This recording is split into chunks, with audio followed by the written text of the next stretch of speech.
बच्चों, अब हम जानेंगे कार्बनिक अभिक्रियाओं की क्रियाविधि में मूलभूत संकल्पनाएं या बेसिक कॉन्सेप्ट्स कौन कौन से होते हैं।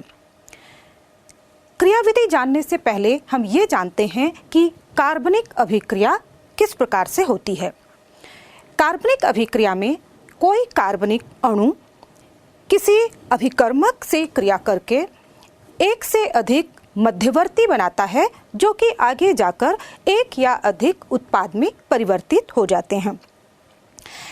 इस स्थिति में वह कार्बनिक अणु जो कि नए बंध के बनने में कार्बन परमाणु उपलब्ध कराता है वह मुख्य क्रियाधर यानी कि सबस्ट्रेट कहलाता है तथा दूसरा रिएजेंट कहलाता है।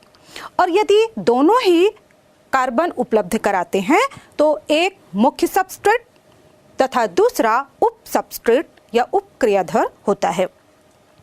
इस तरह हम देखते हैं कि कार्बनिक अभिक्रिया में पुराने बंध टूटते हैं, नए बंध बनते हैं। इनमें इलेक्ट्रॉनों का एक स्थान से दूसरे स्थान पर संचलन भी होता है तथा इस पूरी रासायनिक अभिक्रिया में ऊर्जा का परिवर्तन भी होता है। तो इस तरह से हम कह सकते हैं कि रासायनिक अभिक्रियाओं में होने वाले इलेक्ट्रॉन संचलन, आबंध विदलन अथवा नए आबंधों के बनने में होने वाले ऊर्जा परिवर्तनों तथा उत्पादों की संपूर्ण जानकारी या इनका क्रमबद्ध अध्ययन ही रासायनिक अभिक्रिया की क्रियाविधि कहलाती है। रासायनिक अभिक्रिया की क्रियाविधि के द्वारा हम बहुत से कार्बनिक अणुओं की अभिक्रियाशीलता को जान सकते हैं, साथ ही नए उत्पादों या नए कार्बनिक यौगिकों के संश्लेषण के लिए विभिन्न प्रक्रियाओं की जानकारी प्राप्त कर सकते हैं।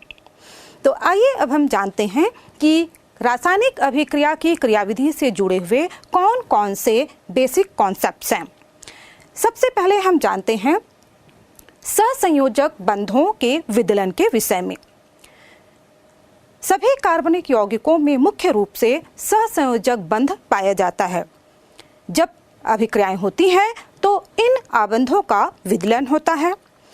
इस आबंध का विदलन दो प्रकार से हो सकता है, एक समांश विदलन जिसे हम होमोलिटिक फिजन कहते हैं और दूसरा विषमांश विदलन जिसे हम हेटेरोलिटिक फिजन कहते हैं। पहले जानते हैं समांश विदलन के बारे में। इस प्रकार का विदलन उन कार्बनिक यौगिकों में होता है जिसमें कार्बन से जुड़े हुए किसी परमाणु या प्रतिस्थापी की इलेक्ट्रोनेगेटिविटी में अधिक अंतर नहीं होता है। ऐसी स्थिति में सहसंयोजक बंध का इलेक्ट्रॉन जोड़ा दोनों ही परमाणुओं पर एक एक चला जाता है और इस तरह से जो स्पीसीज हमें प्राप्त होती है उसे हम मुक्त मूलक कहते हैं और इसे हम एक एक इलेक्ट्रॉनों को मुड़े हुए तीर के द्वारा प्रदर्शित करते हैं। मुक्त मूलक बनने के लिए बहुत से कारक जिम्मेदार होते हैं जैसे कि हीट, लाइट, एनर्जी या इलेक्ट्रिसिटी, किसी पेरोक्साइड की उपस्थिति या फिर किसी रेडिकल की उपस्थिति। अब जानते हैं इन मुक्त मूलकों के गुणों के बारे में। ये मुक्त मूलक उदासीन प्रकृति के होते हैं और यदि हम इनकी संरचना देखें तो इनमें sp2 संकरण पाया जाता है जिसकी संरचना त्रिकोणीय समतली होती है तथा इनमें जो एक असंकरित ऑर्बिटल होता है उसमें एक इलेक्ट्रॉन पाया जाता है। ये अध्रुवी प्रकृति के होते हैं। यदि हम इनके स्थायित्व की बात करें तो जैसे जैसे कार्बन परमाणु पर एल्काइल मूलकों की संख्या बढ़ती जाती है इनका स्थायित्व बढ़ता जाता है। इस तरह से यदि हम देखें तो मिथाइल मुक्त मूलक सबसे कम स्थायी होगा और इस तरह से जो टर्शरी ब्यूटाइल मुक्त मूलक होगा वह सबसे ज़्यादा स्थायी होगा। लेकिन इनकी अभिक्रियाशीलता का क्रम बिल्कुल इसके विपरीत होगा, यानी कि सबसे अधिक क्रियाशील मिथाइल मूलक होगा ये मुक्त मूलक इतने अधिक क्रियाशील होते हैं कि जैसे ही बनते हैं वैसे ही अभिक्रिया को संपन्न करते हैं। अब दूसरे प्रकार के विदलन यानी कि हेटेरोलिटिक फिजन के बारे में जानते हैं।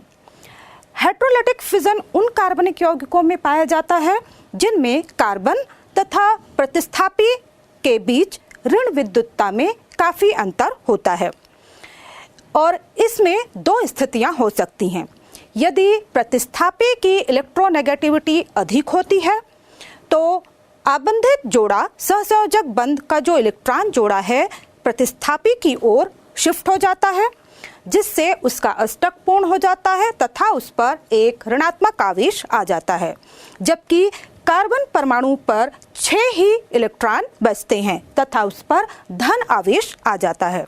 इस प्रकार जो स्पीसीज बनती है उसे हम कार्ब धनायन या कार्बोकेटायन कहते हैं। चूंकि ये इलेक्ट्रॉन न्यून है, इनमें इलेक्ट्रॉनों की कमी होती है, अतः यह अभिक्रिया में कार्बनिक यौगिक के इलेक्ट्रॉन आधिक्य केंद्र पर अटैक करते हैं। यदि हम इनकी संरचना को देखें तो इनमें sp2 संकरण अवस्था पाई जाती है तथा इनकी संरचना भी त्रिकोणीय समतलीय होती है तथा जो एक असंकृत ऑर्बिटल होता है उस पे एक भी इलेक्ट्रॉन उपस्थित नहीं होता है। यदि हम इनके स्थायित्व की बात करें तो जैसे जैसे कार्बन परमाणु पर एल्काइल मूलकों की संख्या बढ़ती जाती है इनका स्थायित्व भी बढ़ता जाता है।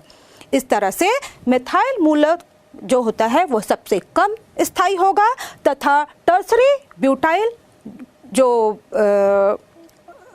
कार्बोकेटायन होगा वह सबसे अधिक स्थायी होगा।